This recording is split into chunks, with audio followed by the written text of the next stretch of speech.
Hello everyone, welcome to a Second Thoughts overview of Grimgor Ironhide of the Greenskins. As it is typical for these episodes, I played through the initial turns and observed the victory conditions, starting location, diplomacy, mechanics, buildings, units, you know it. And I took my own conclusions about how the faction plays out, their strengths and weaknesses. Later in the video I have some army compositions for you guys. This is a brief overview. In essence, it should not be considered a fully in-depth guide, although it will help you out for certain. Without further ado, let's go play with Grimgor Ironhide. So for your short victory objectives, you have to control at least 5 of the following settlements. These are very spread out. So this one will be rather difficult to do. You can see that I'm, just jumping around locations, but they're always pretty far from the initial location. You also need to occupy, loot, raise, or sack 30 different settlements. Achieving this, the reward is decent. +3 recruit rank for new units always helps ensuring some quality troops. As for the long victory objectives, you need to achieve the short victory ones.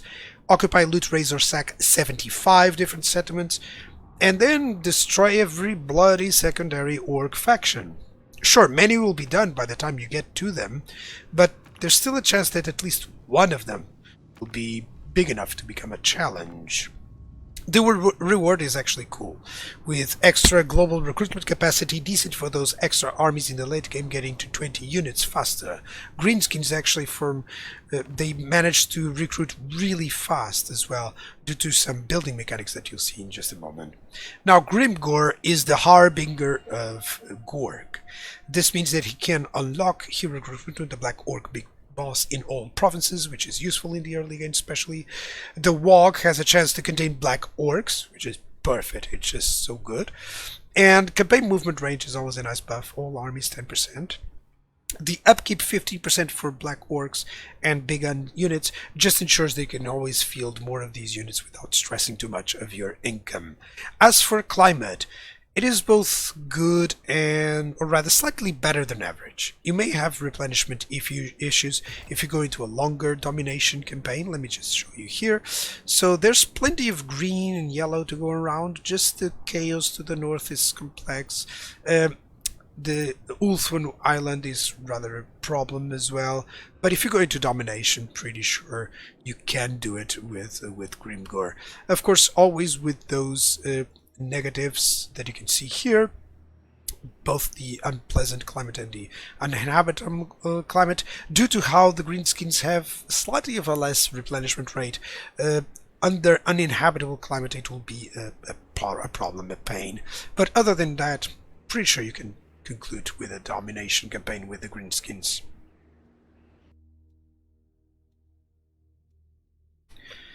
As for your starting location, it is a bit of a weird one. It is kind of like a middle of the road location. 3 settlement province with just 8 building slots here. That is hindering a little bit. Typical expansion will be all over the place because of the victory conditions, except of truly going to the north because of the climate. Of course you can expand there, but don't expect it to be easy. Now, in terms of the campaign, it may prove one to be where your enemies actually dictate where you need to go, Speaking of enemies, other Greenskins, of course, chaos early on with some ogres mixed up. Nothing you can't deal with, at least that part, until we have a DLC, if we're gonna have one.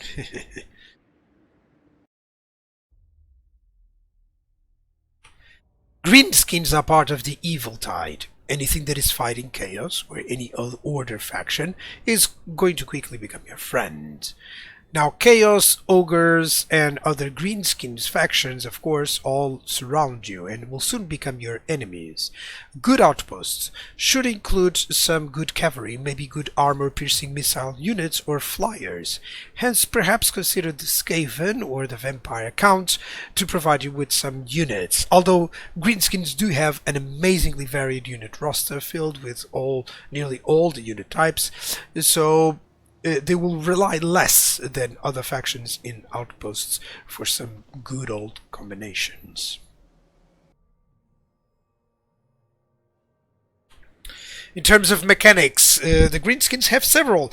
One of the most favorite ones for me is actually the Great Confederation mechanic. It allows instant absorption of an enemy if you defeat the enemy war boss. Basically, let someone grow, beat their leader, and you can confederate them for a nice profit. Of course, you also can release the enemy warlord for some diplomatic relations, or you can execute them, killing the faction leader permanently, and get some minus diplomacy relations with that faction for whatever reason, if you wish to do that, of course.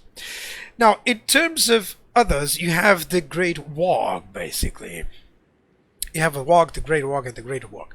So basically, you earn some points in the form of reputation, fighting battles, passive gain, previous walk successes, raising settlements, or other. And then this meter is going to fill in. In the bottom, as you can see here, it's all minus to a lot of stuff. Growth, control, recruitment cost, etc. Recruitment cost is plus 50%, by the way. That's huge, actually. And then you have the straggler here, some minor buffs, a minor debuff there. And of course, after you reach this part, then all is basically good buffs. And once it is filled out, then you can call a war. That means you call a settlement that you're going to try to conquer, and if you succeed, you'll be able to receive a token that you will put in here, a trophy that will give you some nice faction buffs, different in accordance to the trophy that you get, of course. So basically, you can always choose, of course. There's nothing wrong with staying here for a long time if you wish that growth and control buffs as well. But declaring a war, of course, gives you the secondary army that follows your first army, depending on how many units you have. So always good to have 20 stacks, of course. And yep. That is it for the Wog. On the scrap mechanic, it is such a nice idea. It allows you to further construct your armies in accordance to basically some decent buffs for them. For example, these orc boys here, they will have the reinforced weapons or the padded shields. You'll need 20 scrap to do that for this unit. And of course, it may be useful for you to use several with reinforced weapons, several with padded shields, different combinations of these. And of course, not all units have the same scrap upgrades. Basically, you will have to keep an eye on each unit. They have different ones and they become much more powerful. But yeah, it does give you some adaptability, especially to enemies. You know, of course, for instance, if I'm going to fight against a lot of unarmored units, I may want the ammunition. If I want to fight some armored units, maybe I want to take some armor-piercing missile units with me, some goblin archers with armor piercing, you know. That's sort of the idea. And finally, you have some war-based regiments of renown. Once you obtain the big trophy, or the big trophy like it sees there, or the biggest trophy, then you can recruit some regiments of renown, such as these Lava Spider Rider Archers, or these Lava Arachnarok Spider. Special note to the Feral Hydra and the Feral Wyvern, which are units that you typically cannot get, which are excellent to get some more variety into the Greenskin armies that you have.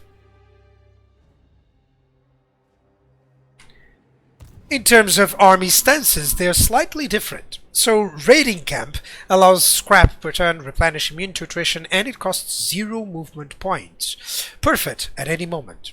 Underway is such a tactical notion stance. A mechanic in itself, it will help in particular, giving your starting location here in the mountains. Ambush is the basic move cost of 25% move cost one. Overall, most of the time you'll be in camping for that sweet replenishment and attrition reduction, but of course ambushing is always nice. Now, in terms of the edicts that you can get, they're simple but rather effective. Have a construction costs province-wide reduction, income from all buildings. Do note that, for instance, construction costs minus 10%. If you add up with some for this, for instance, it kind of denies it. So if you can deny this minor debuff that you have there, you know, so that's always nice. and some income from all buildings, plus 5%. You also have recruitment cost plus minus 10% and local recruitment capacity plus 1. And then a good jack of all trades, like I like to say, plus control plus growth minus corruption. This is definitely a very good one for the early game. A special note here on the local recruitment capacity that should be noted, I can state it already. You get plus 1 from each settlement that you own in a province. So, for instance, in this province, I can actually recruit already 1, 2, 3, 4, 5. So if I had that, the province edict, I would be able to have a 6th, so 6 units, and this is turn 3. That is really good, guys. That is really good. So like I said before, not easy to spot, but recruitment capacity is granted with the number of settlements. Makes it easier for you to mass some armies, especially in 3 to 4 settlement ones. Saber Mountain here has the big fort as a special building, of course for black orcs, and also for black orc big bosses, a good, nice hero. You need 1, 2, 3, 4, 5, 6, 7 buildings for full military. Yikes! Only one of them can be built fully on a minor settlement. You cannot build in even your initial province all of them, so you'll have to choose for certain. However, you do have a barracks that allows some combinations of missile troops, even some damage dealers and some big guns, for instance, so that may prove useful.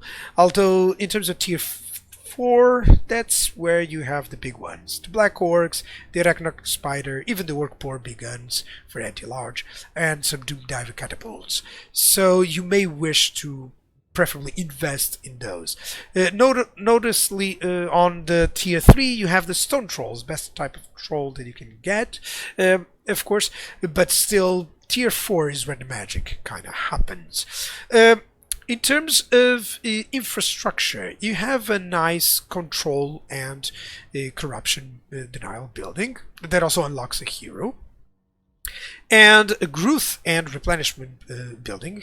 Don't underestimate this one. Replenishment is an issue with the Greenskins. You do have an income building, a nice income building, and then what is called an extra building. Some income from raiding for all armies, that is excellent if you can get, and the post-battle loot should not be underestimated. It grows fast. Okay, but still, it may prove difficult to do, particularly because you're trying to build up your military in the end as well. In terms of research, in essence, it is quite nice. It has some buffs for early units as well as some later up units as well, and some decent campaign ones. Noticeably, what I like here is both Ogluk the Horrible and Rachnik Spiderclaw, because these are two lords that you can use to have some different combinations. I like to use some spider units with Mr. Rachnik here, and with Ogluk some orc boars and some orc infantry units. It is always excellent to have some more variety in the game.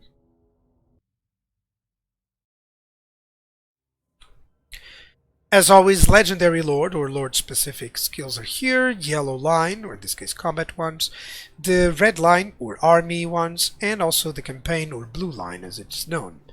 Grimgor gets some nice stuff for his combat abilities as well as his army, namely for orc big guns and some black orc units.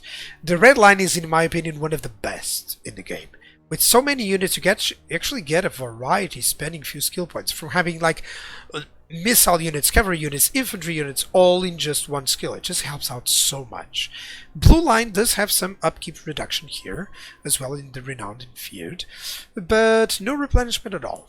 Yikes. It does have some nice buffs from looting, raiding, and sacking, but nothing really that stands out. Notice that without the replenishment, you may have to go into the Black Orc Big Boss for replenishment of orc units. It does have a skill for that. And the standard replenished troops here from the Giant River Troll Hag. However, yes, you might have some difficulties and problems with the replenishment. It is actually one of the least expensive in terms of redline skills needed to buff armies. What this implies is that you can just build up quite nice armies without spending too many skill levels, and then you can start getting those melee or caster specific skills much sooner if you like to do that. You know, so it's quite an awesome combination. One of the best things about the Greenskins, in my opinion. Here is the full red line in units affected. Note it is difficult to confirm which ones, that sometimes the text is sometimes unclear, you know. So notice how there are many unit types in just one category, like cavalry all around here, some chariots, some other low cavalry, some typical monster units here, all of the orcs here. This always helps out in order for you to get some good combinations. Now, Grimgor buffs black orcs and orc biggins, so of course this is what I give him. Then we have a little bit of a mobile force or a monster force. Notice how cheap it is in terms of red line skills, one of the best ones. In terms of both the goblin, Great Shaman and Night Goblin Warboss, they have some buffs for goblins, some buffs for squigs, and for goblin and night goblins here, some different ones between the two, so you must have to choose. So they're excellent to try out some goblin-based armies with just some monsters here, or even just a sweeper army. I always like to have a sweeper army, something very light, that doesn't cost too much but still effective enough to against some more enemies. So yeah, this even may surprise you. I have good challenges with this army, and it was really cool. Finally, some different armies based and set around orcs. I have yet to find better orc and goblin combinations because it's kind of divided. So to combine both orcs and goblins, it's kind of difficult. But let me know if you have a few. I would love to try out. For now, these are the ones that I've attempted mostly in my game. Sometimes I have some 5 archers, sometimes 4 archers, sometimes 3. It's really up to how I'm feeling for that campaign in specific. As some final conclusions, growth is actually quite fast. It's faster than it looks like or that it feels for such a type of army. Not only you have the edict, you have some buildings that allow that. You also have the war mechanic. So you may have more growth than you expect, so you have to use it. Your armies have this brute force idea that you can definitely love, but they can play defensive as well. This, compared to other aggressive and rush factions, they're so much more balanced. It doesn't feel that way initially, but you'll get the hang of it soon enough. Scrap mechanics and the war mechanics as well will allow a lot more combinations of units. The variety alone makes this faction so much more fun to play. Now, in terms of army, great damage dealing infantry, good missiles and artillery, great monsters and single entities, good chariots, some cheap units in all categories as well. It does lack an anti-large halberd style unit and some average cavalry. Replenishment is rather bad, unless you always have a river troll hag with you, and even then it's iffy. Overall, it's a wonderful campaign for you to play in a variety of styles. I believe it is time then to follow Grimgor Ironhide into battle.